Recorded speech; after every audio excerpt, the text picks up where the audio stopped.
لله رب العالمين الرحمن الرحيم مالك يوم الدين إياك نعبد وإياك نستعين اهدنا الصراط المستقيم صراط الذين أنعمت عليهم غير المغضوب عليهم ولا الضالين۔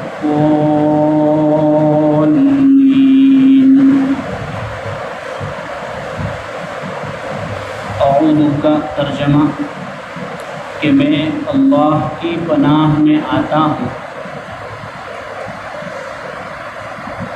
شیطان مردود سے۔ بسم اللہ الرحمن الرحیم کا ترجمہ کہ میں اللہ کے نام سے شروع کرتا ہوں جو بڑا مہربان نہایت رحم والا ہے۔ الحمدللہ رب العالمین، ہر قسم کی تعریف اللہ کے لیے ہے جو تمام جہانوں اور تمام عالموں کا پالنے والا پروردگار ہے۔ الرحمن الرحیم، جو نہایت مہربان اور بہت ہی زیادہ کامل مکمل رحم کرنے والا ہے۔ مالک یوم الدین، بدلے کے دن، جزا اور سزا کے دن کا مالک ہے۔ ایاک نعبد، اے ہمارے رب ہم تیری ہی عبادت کریں گے اور تیری ہی عبادت کرتے ہیں۔ وَإِيَّاكَ نَسْتَعِينُ، اور ہم تجھ ہی سے اپنے کاموں کے بنانے کے لیے مدد چاہتے ہیں۔ اهدنا الصراط المستقیم، اے اللہ تو ہم سب کو سیدھا صحیح درست راستہ بتا۔ صراط الذین انعمت علیہم، ان لوگوں کا راستہ جس پر تو نے انعام کیا ہے۔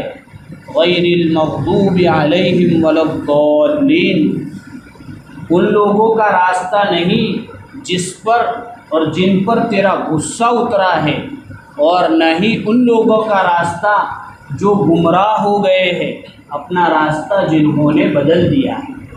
یہ اس کا ترجمہ ہے۔ اعوذ باللہ کے سلسلے میں ہم نے ایک بات پڑھی تھی، پھر ایک مرتبہ دوسری بات اس کے متعلق بتانی ہے کہ اعوذ باللہ کے بہت سارے فائدے ہیں۔ اس کا ایک بہت اہم فائدہ یہ ہے کہ جب کوئی آدمی تفسیر کرنے بیٹھے یا تفسیر لکھنے بیٹھے یا کسی تفسیر کی کتاب سے اللہ کے قرآن کو سمجھنے بیٹھے تو شیطان یہ چاہتا ہے کہ یہ غلط سمجھے۔ تو جب اعوذ ہم پڑھ لیں گے تو انشاءاللہ غلط سمجھنے سے، غلط سمجھانے سے، غلط لکھنے سے بچ جائیں۔ تو اس لیے ہمیں، اور یہ اعوذ باللہ خاص قرآن کے لیے رکھا ہے اللہ نے، کسی اور کتاب کے لیے نہیں، صرف قرآن مجید کے لیے۔ اس کے بعد دوسری چیز ہم نے پڑھی بسم اللہ الرحمن الرحیم۔ گزشتہ ہم نے سنا تھا کہ بھئی حدیث میں آتا ہے کہ ہمیں ہر کام کے شروع میں بسم اللہ پڑھنی ہے۔ تو میں نے بھی آپ کو کہنے کی برکت سے اس ہفتے کوشش کی تو الحمدللہ کچھ کاموں میں یاد آتا رہا اور پڑھتا رہا۔ تو آپ سے بھی یہی امید ہے کہ آپ لوگوں نے بھی اپنے اپنے کاموں میں بسم اللہ پڑھی ہوگی، ہے نا؟ تو ہمیں عمل کرنا ہے۔ یہ قرآن جو ہم اس کا مطلب، اس کا ترجمہ سیکھ رہے ہیں وہ عمل کے لیے ہے۔ کس کے لیے ہے؟ 18ویں پارے میں سورہ نور میں ایک آیت ہے، اللہ نے مومنوں کو کہا کہ اے مومنوں اپنی نگاہ نیچی کرو، نامحرم کو نہیں دیکھنا ہے۔ تو صحابہ رضی اللہ عنہم نے اس آیت کو سنا تو کتابوں میں لکھا ہے کہ کچھ صحابہ تو ایسے تھے کہ کئی دن گزر گئے آسمان نہیں دیکھا، حالانکہ آسمان کو دیکھنے میں تو کوئی حرج نہیں، لیکن اونچی نگاہ پڑے گی تو آسمان، عورت بھی دکھے گی، آسمان بھی دکھے گا، تو اللہ کے اس حکم پر اتنا عمل کیا۔ بعض کتاب تفسیر کی کتابوں میں ایک اور واقعہ لکھا ہے کہ بڑے بڑے صحابہ، ہم سورہ بقرہ ہے 2.5 پارے کی، ہم پڑھنے بیٹھے، حافظ صاحب پڑھنے بیٹھے تو آدھا گھنٹہ پونا گھنٹہ لگے، ہم دوسرے بیٹھے تو گھنٹہ 1.5 گھنٹہ لگے، اور اس کو حفظ کرنے لگے تو مہینہ 2 مہینہ لگے۔ لیکن کئی صحابہ ایسے تھے کہ سورہ بقرہ یاد کرنے میں 2 سال لگ گئے۔ عربی آتی تھی ان کو، ان کا دماغ کمزور نہیں تھا، پوچھا اتنی دیر، تاکہ جب تک ایک آیت پر عمل نہیں کرتے تھے دوسری آیت نہیں سیکھتے تھے۔ تو ہمیں قرآن کی مجلس میں عمل کی نیت سے بیٹھنا ہے۔ تو بسم اللہ الرحمن الرحیم، تو ہمیں ہر کام میں بسم اللہ پڑھنے کا ایک فائدہ تو ہوگا، کام اچھا ہوگا۔ کیوں ہوگا؟ اس لیے کہ جب ہم اپنے کام کے شروع میں بسم اللہ پڑھیں گے تو ہمارے دل میں بار یہ بات آئے گی کہ میں نے بسم اللہ کا نام لیا ہے۔ تو آدمی اس کام میں غلط سوچتے بھی کہ غلط کام میں اللہ کا نام کیسے لوں، تو اللہ اس کی توفیق دے گا۔ دوسرا کام یہ کہ میں نے اللہ کا نام لیا ہے تو وہ کام اچھے سے کرے گا۔ تیسرا فائدہ یہ ہوگا کہ وہ کام ادھورا نہیں رہے گا، اللہ پورا کرے گا۔ ہم لوگوں کو سب کو تجربہ ہے، کتنے کام ہم لوگ کرنا چاہتے ہیں لیکن بیچ میں آ کے گاڑی پھنس جاتی ہے۔ ارے پھنستی ہے نہیں پھنستی؟ تو اکثر اس کے پیچھے دیکھے تو ہم نے بسم اللہ پڑھی نہیں ہوتی۔ تو ہمیں ہر کام کے شروع میں، اور بسم اللہ کا سب سے بڑا فائدہ یہ ہوگا کہ ہمارا تعلق اللہ سے بڑھے گا۔ بات میں ہم کام میں بسم اللہ پڑھیں گے تو کیا ہوگا؟ اللہ سے ہمارا تعلق بڑھے گا۔ تو قرآن تو اللہ سے تعلق بڑھانے کے لیے۔ بسم اللہ کے متعلق تفسیر کی کتابوں میں ایک عجیب اور غریب واقعہ لکھا ہے کہ بشر جو بعد میں بزرگ بنے، بشر حافی رحمۃ اللہ علیہ، دارو بہت پیتے تھے شروع زمانے میں۔ تو ایک دن دارو پی کے آدمی کیسے چلتا ہے؟ شراب پی کے نشے میں چلتا ہے۔ تو ایسے جا رہے تھے، راستے میں گندی نالی میں ایک پرچی پڑی ہوئی تھی، اس میں کیا لکھا ہوا تھا؟ بسم اللہ لکھا ہوا تھا۔ انہوں نے اٹھایا، اس کو چوما، اور راستے میں ایک نہر آئی، وہاں جا کے اس کو دھویا، اور پھر ان کے پاس شراب پینے کے لیے 1-2 درہم تھے، انہوں نے اس کا عطر خریدا اور وہ پورا عطر اس پرچی پر لگایا۔ کہاں لگایا؟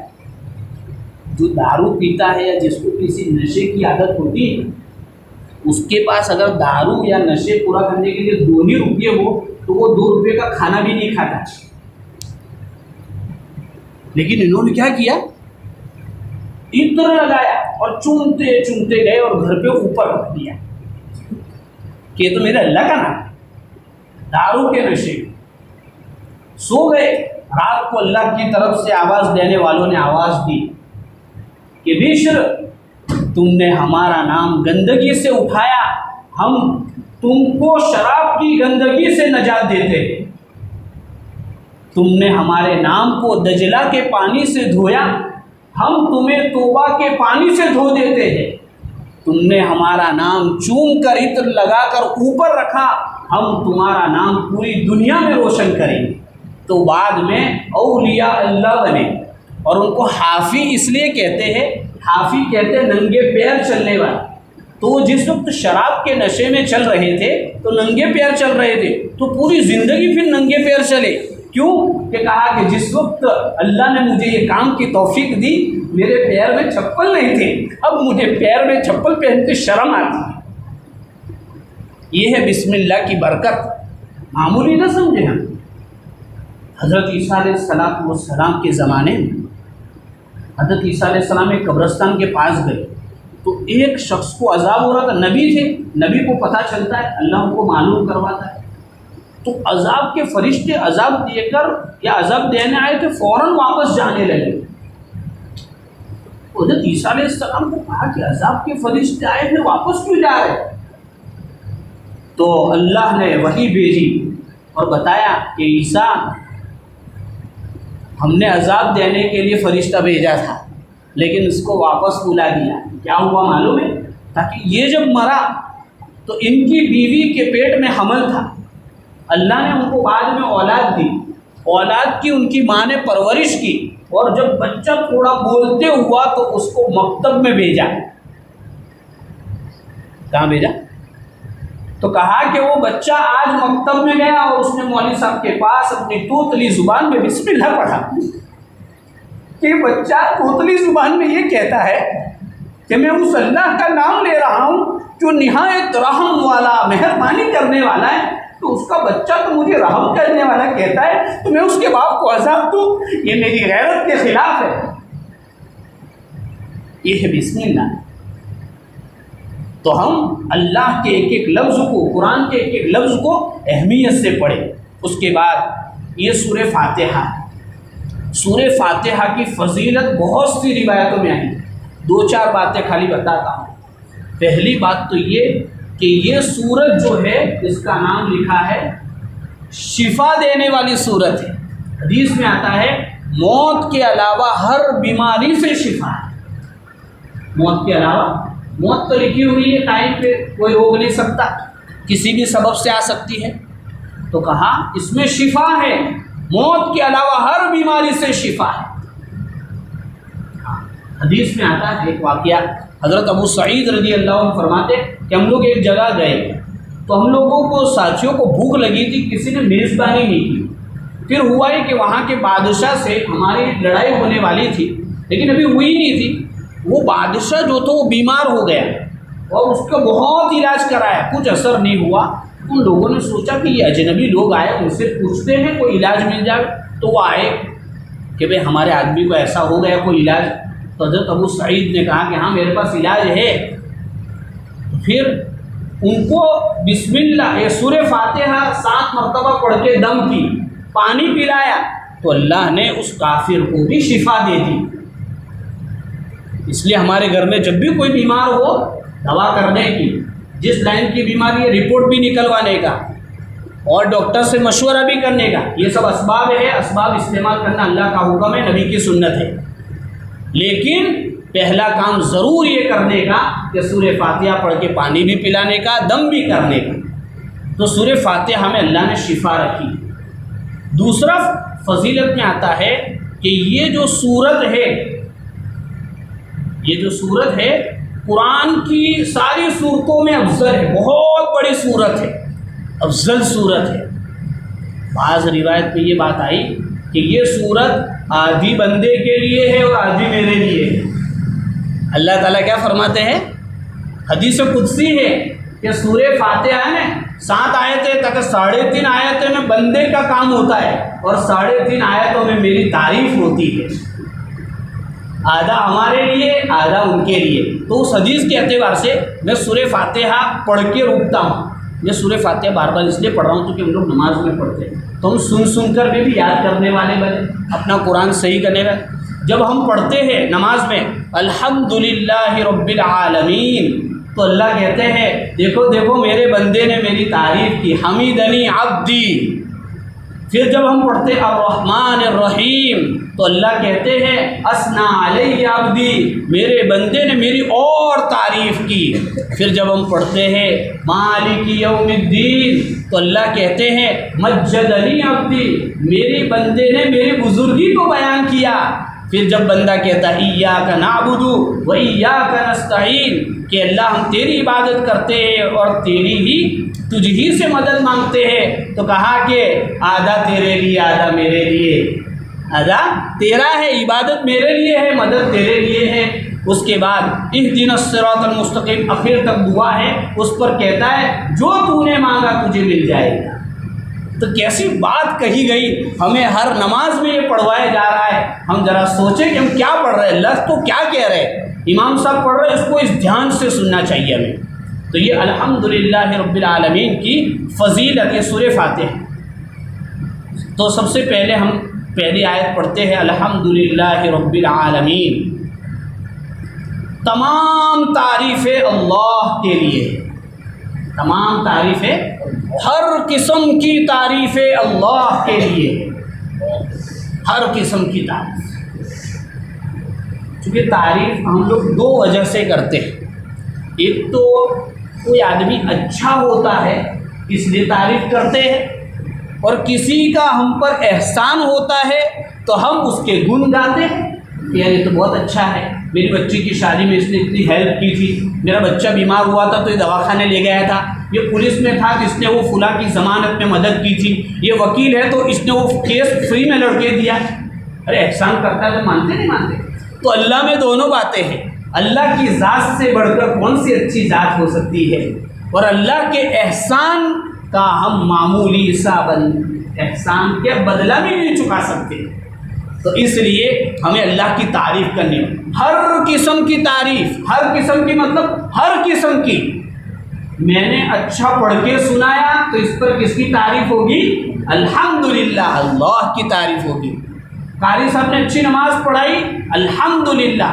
ہمارے گھر کام، ہماری بیوی نے اچھا کھانا پکایا، الحمدللہ. کس نے پکوایا؟ اللہ نے پکوایا. تعریف کس کی ہوگی؟ اللہ کی. کیوں ہوگی بھائی؟ میں نے اگر اچھا پڑھا تو مجھے آواز کس نے دی؟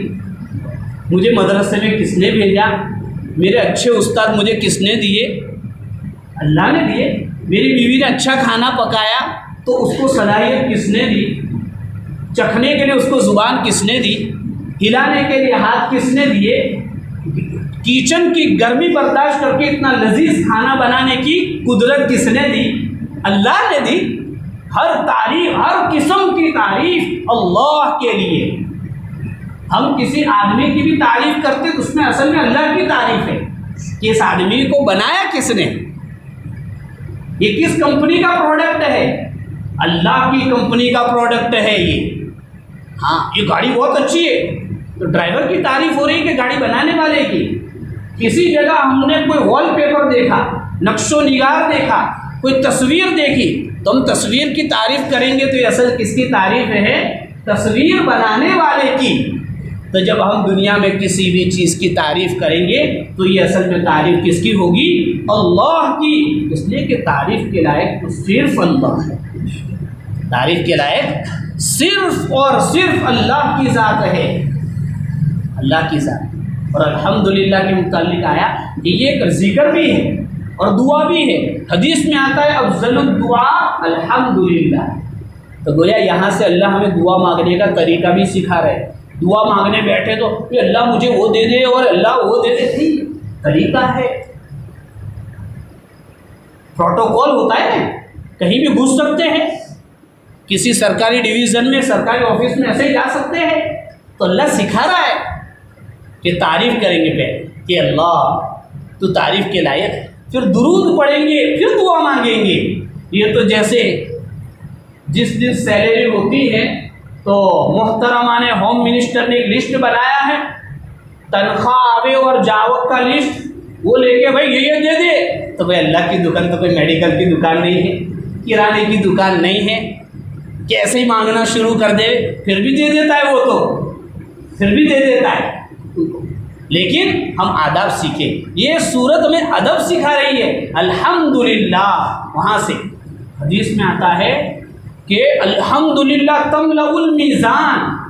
الحمدللہ پڑھا جاتا ہے تو کیا ہوتا ہے؟ جو وزن کا ترازو ہے اعمال کا وہ بھر جاتا ہے.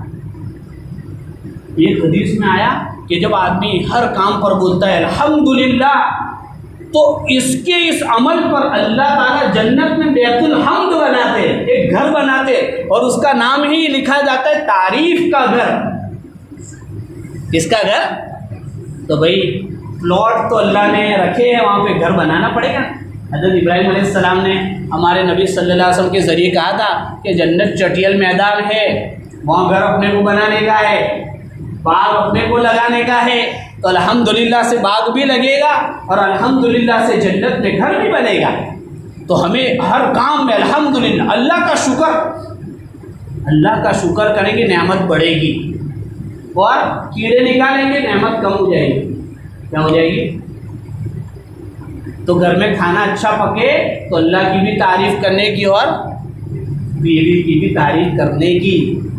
کبھی تم سوچتے کہ بیوی کی بھی کوئی تعریف کرائے، کیوں نہ کرائے. پڑوس کے ملک کے بڑے عالم دین ہیں، وہ کہتے کہ میں ایک کے مہمان بنا، کھانا اچھا بنا، میں نے تعریف کی تو کچن میں جو عورت تھی وہ رونے لگی زور زور سے. تو مولانا سمجھے کہ میں نے کیا گالی بول دی کہ وہ رو رہی ہے. پھر تھوڑا پوسٹ مارٹم ہوا تو پتہ چلا کہ اتنے سال ہوئے شادی کے، کھانے کی تعریف آج میں نے آپ سے سنی، تب مجھے پتہ چلا. تو بیویوں کو بھی کوشش، ذرا ہم لوگ جماعت میں بھی جاتے ہیں، خدمت کی باری ہوتی ہے تو پتہ چلتا ہے نا کپڑے کتنے گندے ہوتے اور برتن دھوتے بھی نہیں دھلتے، اور کپڑے دھوتے پھر بھی دبے رہ جاتے. تو بیچاری 2-2 3-3 گھنٹے کچن میں گرمی میں کھانا پکاتی، اور سٹ سے بولتے ہوئے کہ پکاتے نہیں آتا، اس کا دل ٹوٹ جائے گا نہیں ٹوٹے گا. یہ سکھایا جا رہا ہے ہم اللہ کی بھی تعریف کریں گے اور اچھی چیزوں پر ہم اپنی مخلوق کی بھی تعریف کریں گے. الحمدللہ. اور اس الحمدللہ میں ایک بہت بڑا عقیدہ بیان کیا اللہ نے، اس لیے کہ اس میں کہا ہر قسم کی تعریف اللہ کے لیے. تعریف اچھائی پر ہوتی ہے، کسی کمال پر ہوتا ہے، کسی خوبی پر تعریف ہوتی ہے. تو ہم سب میں بھی اللہ نے خوبیاں رکھی ہیں، تو ہم میں خوبیاں رکھی ہیں تو اللہ میں کتنی خوبی. تو اللہ میں ہر قسم کی خوبی کامل ہے، مکمل ہے. اور اللہ کی سب سے بڑی خوبی کیا ہے کہ وہ معبود ہے، عبادت کے لائق صرف اور صرف. جب تعریف کے لائق وہ ہے تو عبادت کے لائق کوئی دوسرا ہوگا نہیں. تو اس میں توحید الوہیت کو بیان کیا کہ عبادت کے لائق صرف اور صرف ایک اللہ کی ذات ہے. یہ پیشانی اسی در کا سجدہ کرے گی، کسی کے سامنے نہیں جھکے گی. اس کے بعد فرمایا یہ تو دعویٰ ہو گیا، تمام تعریف اللہ کے لیے ہے، رب العالمین، تمام جہانوں کا رب ہے. رب کس کو کہتے؟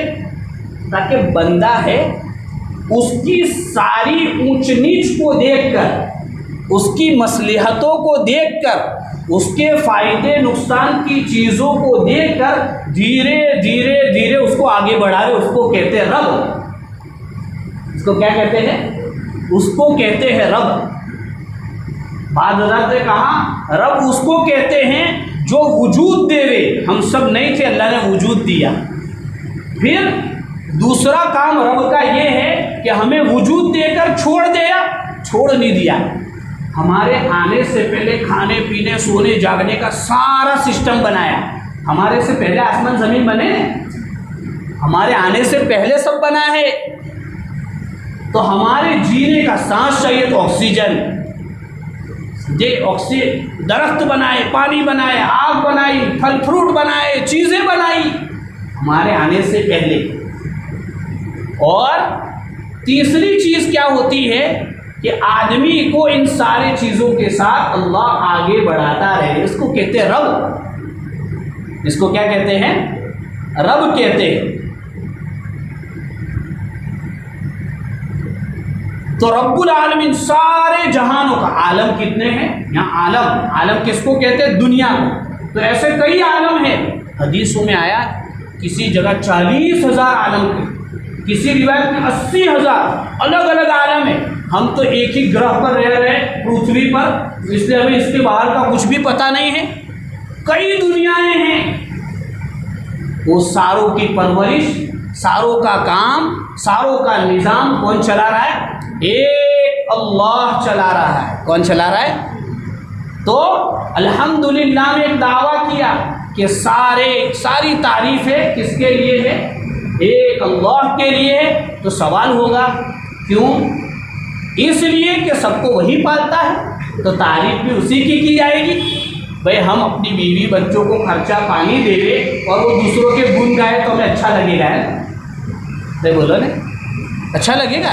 غیرت آئے گی کہ نہیں آئے گی؟ تو سارے کا رب العالمین ہے، اس لیے تعریف اسی کی ہوگی. اچھا، دوسری یہاں ایک بات یہ ہے کہ رب العالمین میں بھی ایک عقیدہ بیان کیا کہ توحید ربوبیت، کہ اللہ جیسے عبادت کے لائق ہے ایسے کام بنانے والا بھی کون ہے؟ ایسا نہیں ہے کہ بنا کے چھوڑ دیا، ایسا نہیں. پرورش بھی اسی لیے کہتے ہیں کہ بھئی ہمارے نبی صلی اللہ علیہ وسلم امت کی زیادتی پر خوش ہوں گے قیامت کے دن، لیکن اس کا یہ مطلب نہیں کہ شادی کی، بچے ہوئے کوئی خیال نہیں، نہ ان کی مدرسے کی پڑھائی کی فکر، نہ ان کی تربیت کی فکر، نہ اسکول کی فکر، ایسے ہی پیدا کر کے چھوڑ دی اور نبی فخر کریں گے، ایسا نہیں ہے۔ ان کی تربیت، اللہ نے تربیت کر کے بتایا تو ہمیں بھی تربیت کرنی پڑے گی۔ اب یہاں پر رک کر ایک سوال ہوتا ہے کہ ہم کہتے ہیں الحمدللہ رب العالمین، تمام تعریفیں کس کے لیے ہے؟ اللہ کے لیے ہے۔ تو ہم دنیا میں کچھ کام ایسے بھی دکھتے جو ہماری نظروں میں خراب ہے، بھائی ہمارا کوئی رشتہ دار مر گیا تو ہمیں اچھا لگتا ہے، بولو، ہمارے کسی آدمی کا ایکسیڈنٹ ہوا اچھا لگتا ہے، کسی کو سانپ نے کاٹ لیا اچھا لگتا ہے، یعنی حالات بھی آتے ہیں، تو یہ تو اچھے کام نہیں ہیں۔ تو اللہ نے اس کا جواب دیا رب العالمین کہ اس میں بھی اس کی حکمت ہوتی ہے۔ ہماری نظروں میں ایسا لگتا ہے کہ یہ ہمارے ساتھ غلط ہو رہا ہے، ہماری نظروں میں ایسا ہوتا ہے کہ یہ ہمیں سمجھ میں نہیں آ رہا ہے، تو ضروری نہیں کہ ہر چیز سمجھ میں آوے۔ کتنے فارم لوگ بھرتے، سمجھ کر بھرتے، خالی دستخط کہاں کرنے اتنا پوچھتے۔ تو اللہ تعالیٰ رب العالمین ہے، اس کی حکمتیں ہوتی ہے، کیوں کیا اس پر کئی واقعات ہیں۔ قرآن میں بھی اللہ نے ایسے واقعات دیے تاکہ ہمیں پتہ چلے کہ دیکھنے میں برا، جیسے سورہ کہف میں 3 واقعے کہ حضرت خضر جا رہے تھے، بچہ کھیل رہا تھا، اس کا سر موڑ کے مار ڈالا۔ بچہ کھیل رہا اس کو مار ڈالنے کا کیا مطلب؟ تو اللہ نے آگے بتایا یہ بچہ بڑا ہو کے، اس کے ماں باپ نیک تھے تو یہ اس کے ماں باپ کو بھی غلط راستے پر لے جاتا، اور اس کی بھی دوزخ بنتی، اس کی بھی دوزخ بنتی۔ اب یہ بچپن میں مر گیا، یہ جنت میں جائے گا، اس کے ماں باپ ایمان پر رہیں گے، وہ جنت میں جائیں گے۔ حضرت خضر اور موسیٰ علیہ السلام کشتی میں بیٹھ کے ادھر جا رہے، اس آدمی نے کرایہ نہیں لیا، لیکن حضرت خضر نے اس کا پاٹیا توڑ ڈالا۔ کشتی کا پاٹیا ہوتا ہے نا، کشتی کے اندر پاٹ ہوتا ہے، اس کو توڑ ڈالا، نئی کشتی تھی اس کو توڑ ڈالا، تھوڑا سا اس کو ایک دار بنا دیا۔ موسیٰ علیہ السلام نے کہا تو کرایہ نہیں لیا بیچارے نے، اور تم نے پاٹیا توڑ ڈالا اس کا۔ تو اللہ نے اس کا آگے جواب دیا کہ یہ جہاں جانے والے تھے وہاں ایک ظالم بادشاہ تھا، وہ نئی کشتی لے لیتا تھا، اس لیے میں نے عیبدار کر دیا تاکہ وہ اتنا پرانی ہے، اس کو کیا لینے کی، تو اس کی کشتی بن، یہ جو پاٹیا ٹوٹا اس کو تو ویلڈنگ بھی کر دیں گے، ٹھوک کے کینے مار کے سیدھا بھی کر دیں گے، کشتی چلی گئی تو اس کا گھر کیسے چلے گا؟ تو اللہ کی حکمتوں کو کون سمجھے؟ ہمارے پاس اتنا دماغ ہے؟ ہمارے پاس اتنا دماغ نہیں، ہم نہیں سمجھ سکتے۔ تو کہا وہ رب العالمین ہے۔ ایک بادشاہ تھا، ایک وزیر تھا، تو وزیر کو عادت تھی، کیا کہتا تھا؟ جو بھی ہوتا تھا اچھا ہوا، کیا بولتا تھا؟ اللہ جو کرتا ہے وہ، کیا بولتا؟ اللہ جو کرتا ہے وہ اچھا کرتا ہے، وہ بولتا ہی رہتا تھا۔ اب ایک دن ہوا کیا کہ اس کے وہ بادشاہ شکار کو گیا۔ کہاں گیا؟ شکار کو گیا۔ اب شکار میں جاتے جاتے ایسے جنگلی علاقے میں گیا تو وہاں کے جو عادی مانو لوگ تھے جن کو آدمی کا گوشت بھی اچھا لگتا تھا، انہوں نے کہا کہ یہ بکرا اچھا لگ رہا ہے، اس کو پکڑ لیتے ہیں، سمجھے؟ اس کو پکڑ کے باندھ دیا۔ اسی طرح نہیں ہوا کیا پہلے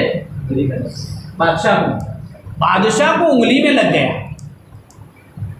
بادشاہ کو انگلی میں لگ گیا۔ اب انہوں نے کہا کہ اب ہمیں اس کو اپنی دیوی کے نام پہ چڑھانا ہے، یعنی اپنے بھگوان اور دیوی کے نام پر اس کی قربانی دینی ہے، لیکن پہلے چیک کرتے اس میں ایپ، جیسے ہم قربانی کا جانور میں ایپ نہیں چاہیے ایسا بولتے ہیں، تو وہ بھی ایسا دیکھیں اس میں ایپ تو نہیں ہے، تو اس کو انگلی میں لگا تھا، تو کہا یہ تو یادگار ہے، اپنے دیوی کے کام کا چھوڑ دیا۔ پھر وہ جو تھا وزیر، وہ اس کو بھی قید میں ڈال دیا تھا، اس کو یہاں آنے سے پہلے قید میں ڈال دیا، تو قید میں ڈالنے کا کہا تو بھی بادشاہ نے، اس نے کیا کہا کہ اللہ جو کرتا ہے وہ۔ تو اب بادشاہ گیا تو بادشاہ نے جا کے کہا کہ بھائی میرے ساتھ تو اللہ نے کیا برابر کیا، مجھے انگلی میں لگا دو، لیکن تو جیل میں گیا تو کیسے کہا کہ اللہ نے جو کیا اچھا؟ تاکہ بادشاہ میں جیل میں نہیں ہوتا تو سفر میں کون ساتھ میں ہوتا؟ میں ہوتا، اور سفر میں جب ہم دونوں کو پکڑ لیتے تو تم کو تو چھوڑ دیتے، میں برابر تھا تو کس کی بلی بنتی؟